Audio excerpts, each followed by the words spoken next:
ফেসবুকে এক বোনের দেওয়া একটা স্ট্যাটাস পড়েছি। বোন খুব দুঃখ এবং ভারাক্রান্ত হৃদয় নিয়ে পোস্টটা করেছেন। বোন তার স্ট্যাটাসের মধ্যে লিখেছেন, গত পরশু যেই ভূমিকম্পটা হয়েছিল, ওই ভূমিকম্পের সময় তার স্বামী, তার বাবু এবং তাকে রেখে 3 তলা থেকে নিচে নেমে গেছে। তো বোন খুব দুঃখ প্রকাশ করলো তার স্ট্যাটাসের মধ্যে যে এই অবস্থার মধ্যে যে আমার স্বামী আমাকে এবং আমার সন্তানকে রেখে সে কিভাবে নেমে যায়। তো দেখেন ভাই, 4-5 সেকেন্ডের এই ভূমিকম্প যদি স্বামীকে অচেতন বানিয়ে ফেলে, স্বামীকে যদি সন্তান এবং স্ত্রীর কথা ভুলিয়ে ফেলে, তো যেই ভূমিকম্পের কথা আল্লাহ কালামুল্লাহ শরীফের মধ্যে বলেছেন, যেই ভূমিকম্পের দ্বারা কিয়ামত সংঘটিত হবে, ওই অবস্থার জন্য আপনি কি তৈরি করেছেন এবং ওই অবস্থাটা কেমন হতে পারে আপনি কি একটু উপলব্ধি করতে পেরেছেন?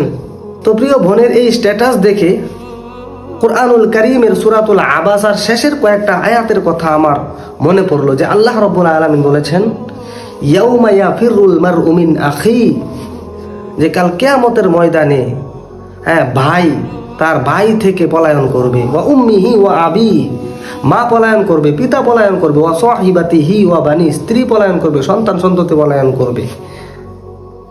প্রত্যেক ব্যক্তি ইয়া নাফসি ইয়া নাফসি, নিজে কিভাবে বাঁচবে এই ফিকিরেই থাকবে।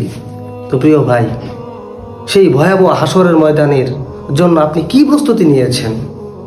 আল্লাহ আমাদের সবাইকে বোঝার তৌফিক দান করেন।